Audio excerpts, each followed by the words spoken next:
Well, hello there everyone. Today we are going to do a movie review on Get Out. It was absolutely an amazing movie. Very, very pleased with this movie. It's a movie about love. It's got some racism in it, I guess. And it also has the quest for immortality in it, of course. It's got three main things going on in this movie. Starts out, of course, with Rose, who's played by Allison Williams. She's in love with a black guy named Chris. And of course, we all know, it's no secret, every black man's kryptonite is a smoking hot white girl. And there's nothing wrong with that. That is absolutely normal, of course. I have to get that out of the way. I'm just telling you how the world is. And of course, they are in love. And of course, she wants to take Chris to visit her parents. Rose wants to take Chris to visit her parents. I guess her parents are pretty wealthy. They have a nice house and all this stuff. Her dad is a neurosurgeon and her mom is a psychiatrist or something like that. But she takes him to visit, and of course he's like, well, you know, I'm black. He's like, well, you know, I'm black. Do they know I'm black and I'm coming up there and they know you got a black boyfriend and all this? And she's like, yes, they're fine. They're not racist. She's like, you know, if my dad had a choice, he would have voted for Obama a third time. So, of course, the family's not racist at all. You may think that as you watch the movie, but as the story unfolds, you start to realize it's not about racism. So they go up there and they visit the family. It's going to be full of spoilers, of course, so if you don't want to continue watching, don't. Chris has a smoking problem, of course, and that's one of the things that the parents are dead set against. And of course, there's more to it than you think. It's not just that they're concerned about Chris's smoking. There's more to it than that as we continue to talk about the movie. So she's like, you know, I can hypnotize you, and the smoke, and you will not smoke anymore. You will not crave a cigarette anymore. And her dad pops up and says, I can vouch for that, you know. She hypnotized me. I was a smoker for like, I guess, 10, 12 years, whatever it was. And, you know, he's like, well, okay. He didn't want to do that, but he was like, I'll be fine. Chris was like, I'll be fine. I can handle it. And one night, Chris, I guess the first night they're there, Chris can't sleep. He's like, you know, toss and turn in bed. He hears something outside. He goes outside, and they've got a black woman and a black man there, and they say he's like a groundskeeper, the black guy is. And the woman is like a maid for the house. She's like, helps keep the house clean and cook and all that. And of course, all is not what it seems, people. This movie slowly unfolds. It does a great job. So Chris comes back into the house, and she says, sit down with me, Chris. Let me talk to you. And she's like, I'm very concerned about your smoking. And all the while she's doing that, she's got a cup and a spoon going like this, which is what I'm doing here. And she like hypnotizes him, and he's like in this kind of like in this hole where he can't get out of it. He's like trying to reach up, and he can't get out of this hole. And it's kind of weird, you know. You have to watch the movie to see what I'm talking about. He's kind of like you're like trying to reach for a window and you can't reach it. It's like way up there. It'd be like way up in the sky or something. And he wakes up. He's like, oh God. He's like, I think I'm cured. Your mom hypnotized me last night. And of course his girlfriend's like, oh no. You know, she's acting concerned.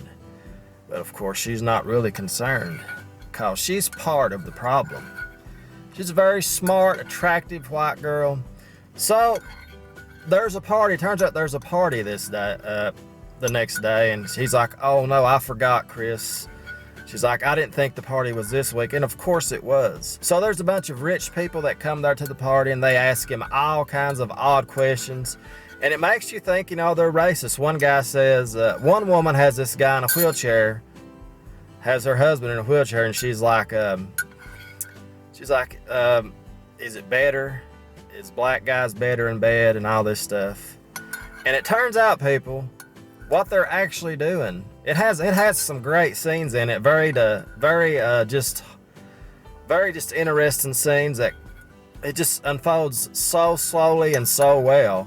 And there's another scene where a guy cop walks up to Chris and he says, you know, blacks are just better. He's like, they're just more athletic. He was like, black is what's in right now.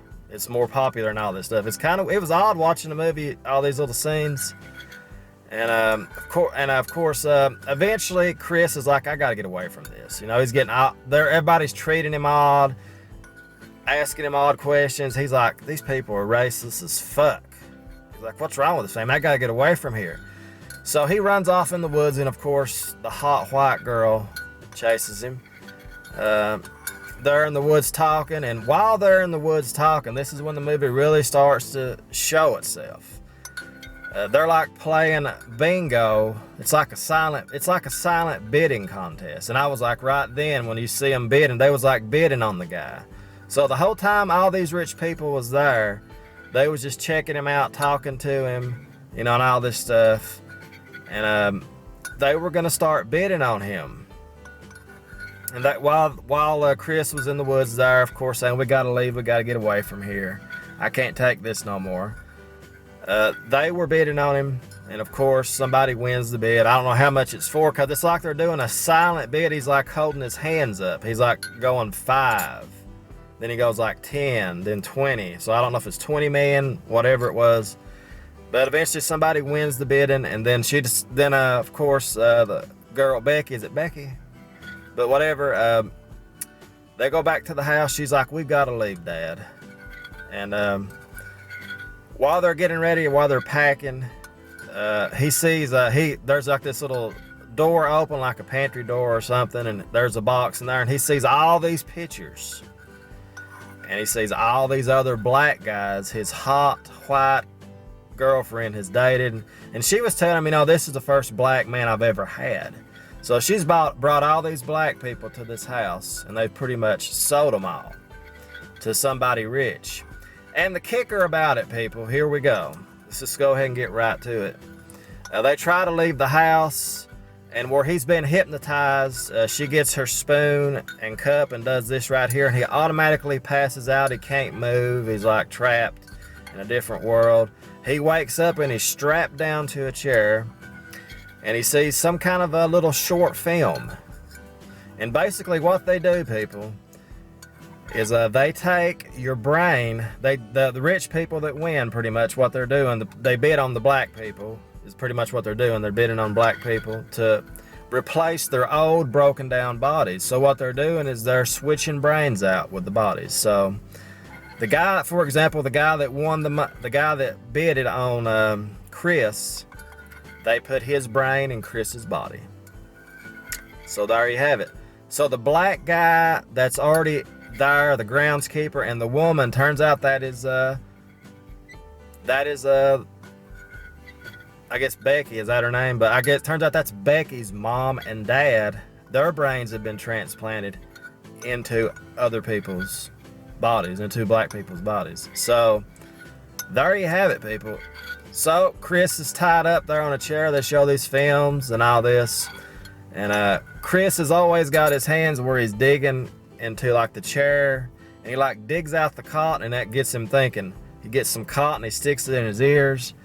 So when they get ready to transplant Chris's brain, when his gets ready to, you know, his brain gets ready to be taken out and transplanted by somebody else's, picture pops up of the cup, and he pretends like he passes out, because every time she does this with the cup after she's hypnotizing me, like passes out or he can't move.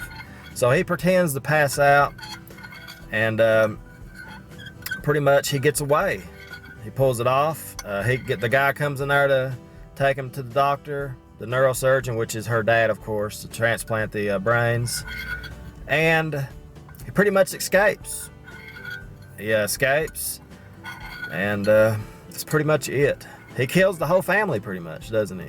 Yeah, and of course he had one of his friends. I forgot to tell you about this part, but he had one of his friends in the city that worked there, and he was talking to him, keeping tabs of what's going on and all this stuff. And he's like, you know, it's a white girl, don't mess with her. It's gonna be problems and all this. And he figures out that they're actually he thinks they're gonna like sell him as a sex slave or something like that. That's what he thinks. But he comes there at the end, and he rescues him in the car.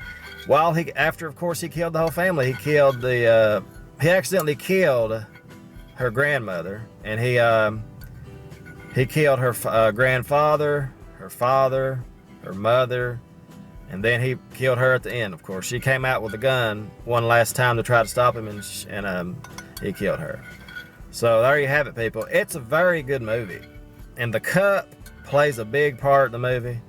The hypnotizing, whatever they do to him. It's just a great movie.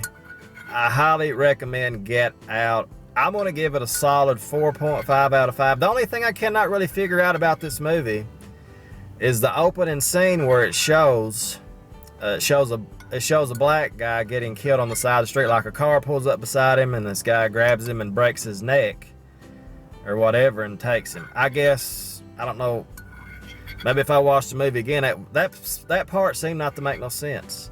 Because she pretty much, what she would do is she would get all these black guys and bring them there, and they would disappear, or they'd have like, they're not attached to nobody or something. Like Chris was not really attached to anybody. He just had that one friend.